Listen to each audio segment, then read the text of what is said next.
بسم الله والحمد لله والصلاة والسلام على سيدنا رسول الله وعلى آله وصحبه ومن والاه.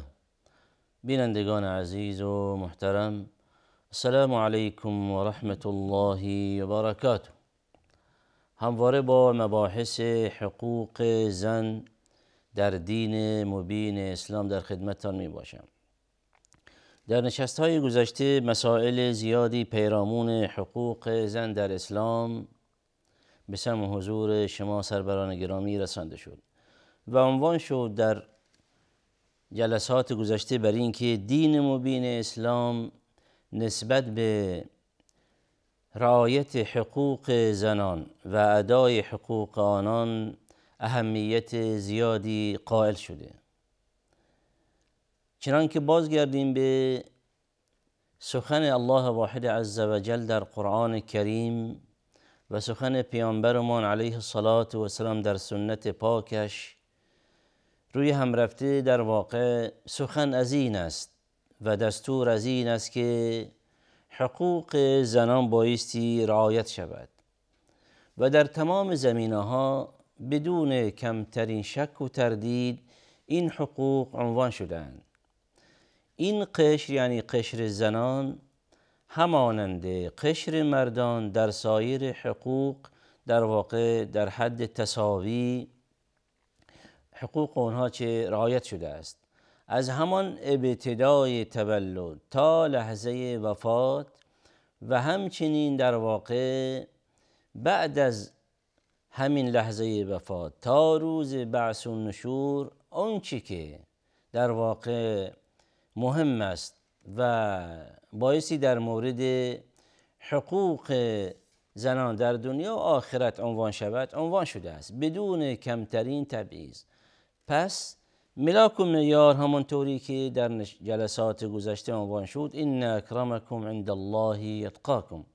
اینجاست که هر کسی که بتواند در این دنیا خودش را به خالقش وصل کند، خودش را در نتیجه انجام تکالیف شرعی و در نتیجه رعایت حلال و حرام در این دنیای فانی بتواند بیشتر در واقع تقوا پیشه کند، بتواند بیشتر این در واقع حلال و حرام ها را رعایت کند، اینجاست که این شخص بدون در نظر گرفتن جنسیت میتواند خودش به آفریدگارش وصل کند و هر اونچه که مهم است برای هر بنده مسلمان در این دنیا این است که در واقع این فرد مؤمن تابع فرامین ربانی و نبوی باشد.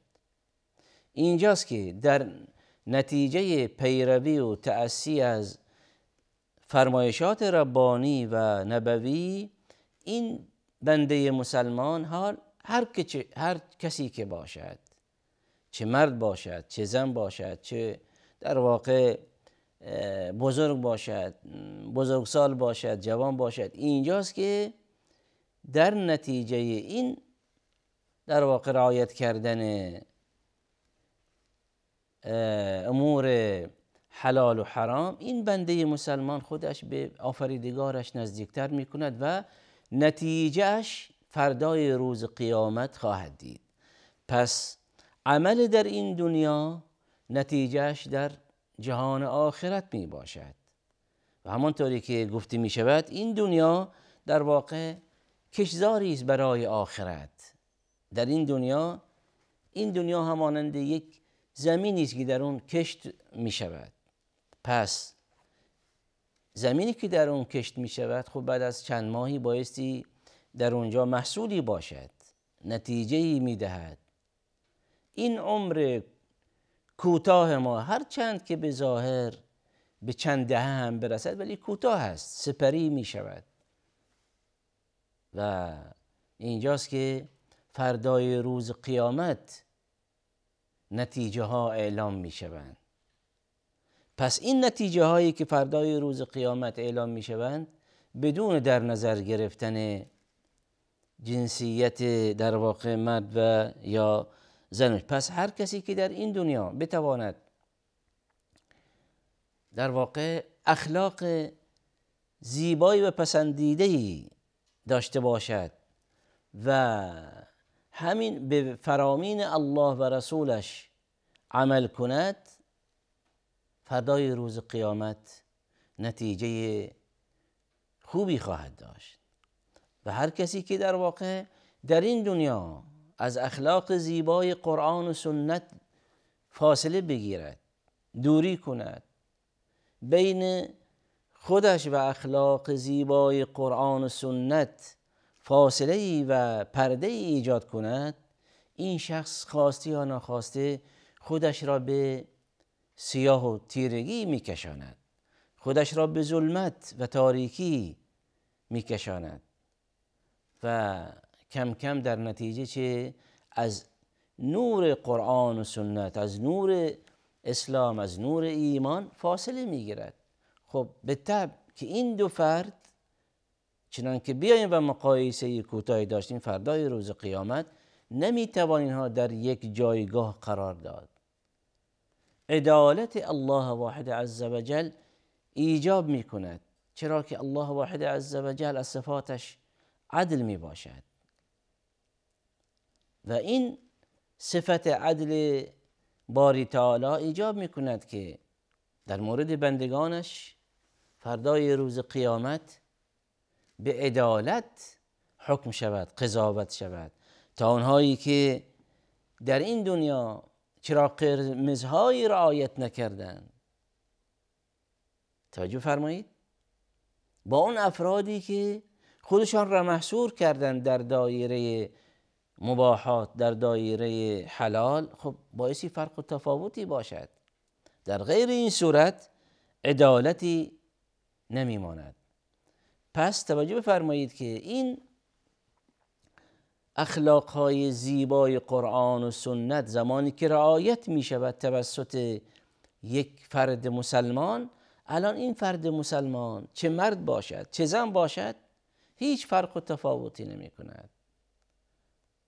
هر کسی که بتواند عمل زیبایی داشته باشد، فردای روز قیامت برداشتش زیبا خواهد بود.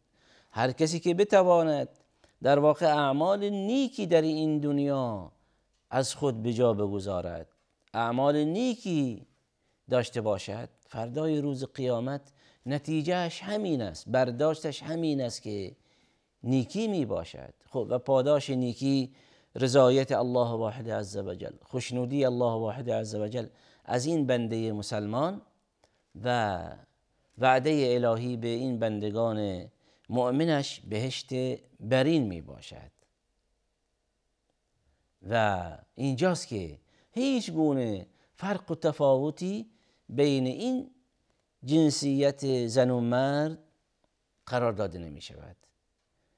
پس ملاک و معیار عمل زیبای یک فرد است.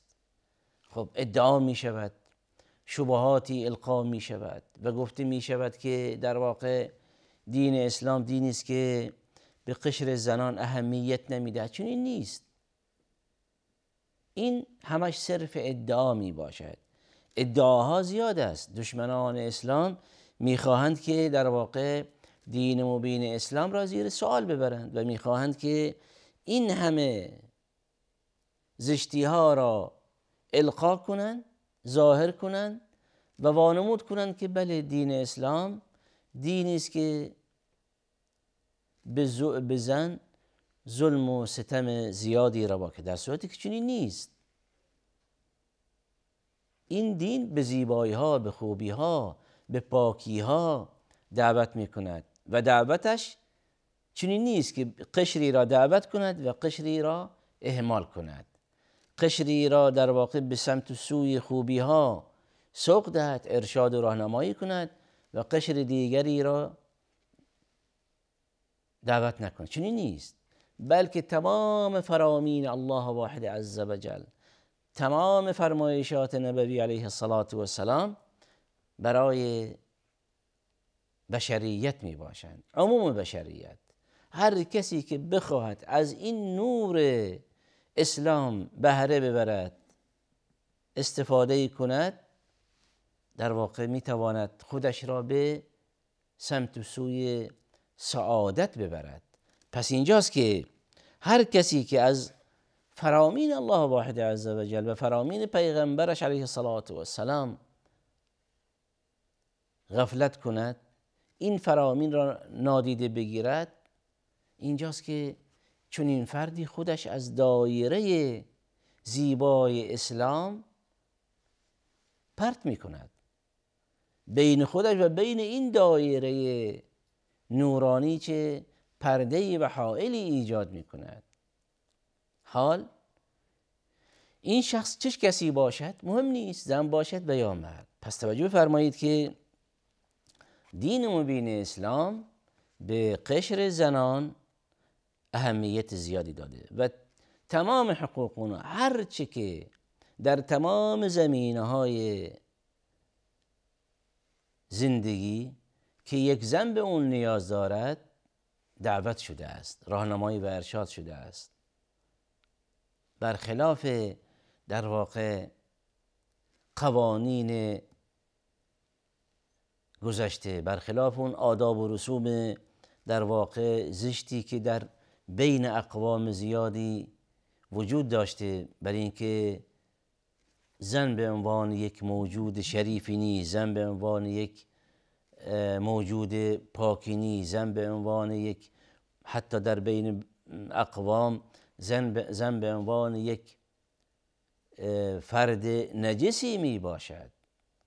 پس اینجاست که اسلام آمده است بر روی تمام این آداب و رسوم های غلط خط بطلان کشیده و عنوان کرده که چنین نیست. حقوق زن همانند حقوق مرد باشد، جایگاه یک زن همانند جایگاه یک مرد می باشد. پس اینجاست که این چگونه این فرد می تواند جایگاه خودش را در دنیا و آخرت نزد پروردگارش بالاتر ببرد، جایگاه زیبایی برای خودش رزرو کند به وسیله اعمال خودش، به سبب اعمال خودش. پس یک فردی می تواند به عمل خودش را به اعلی علیین برساند و در مقابل فردی هم خودش در واقع به جای ناشایستی برساند که فردای روز قیامت جز پشیمانی چیز دیگری عایدش نمی باشد. پس توجه بفرمایید که دین مبین اسلام دینی است که اهمیت زیادی به حقوق زنان داده است و در قرآن کریم آیات زیادی داریم در این زمینه. به عنوان مثال در این آیه الله ذوالجلال می‌فرمایند که هو الذی خلقکم من نفس واحده، این که اوست که همه شما را از یک تن، توجه بفرمایید، آفریده است. هو الذی خلقکم من نفس واحده و جعل منها زوجها، و همسرش را از خودش در واقع پدید آورد، لیسکن الیها، تا در کنار او آرام بگیرد. توجه فرمایید به این آیه کریمه. این آیه در واقع پیغام بسیار مهمی دارد برای اینکه هو الذی خلقکم من نفس واحده، یعنی اینکه این همه بشریت در ابتدای خلقت از یک تنی آفریده شدند. و میفرمایند که و جعل منها زوجها لیسکن علیها. چقدر جالب است که همسرش را از خودش پدید آورد تا در نتیجه چه بشود؟ تا در کنار او آرام بگیرد. پس اینجاست که این دو قشر مرد و زن در کنار یکدیگر آرامش دارند، در کنار یکدیگر آرامش میگیرند و این دو فرد مرد و زن نمیتوانند از یکدیگر جدا باشند، اینها لازم و ملزوم یکدیگرند. چه بیایم در زندگی زناشویی یک زن و شوهر که اگر خوب دقت کنیم و این آیه به این در واقع دعوت می کند، برای اینکه این زوجین در کنار یکدیگر آرامش میگیرن. در جای دیگر الله جل در مورد زوجین هن لباس لکم و انتم لباس لهم. چقدر تعبیر عالی و بسیار زیبا، برای اینکه الله جل میفرمایند که هن لباس لکم و انتم لباس لهم.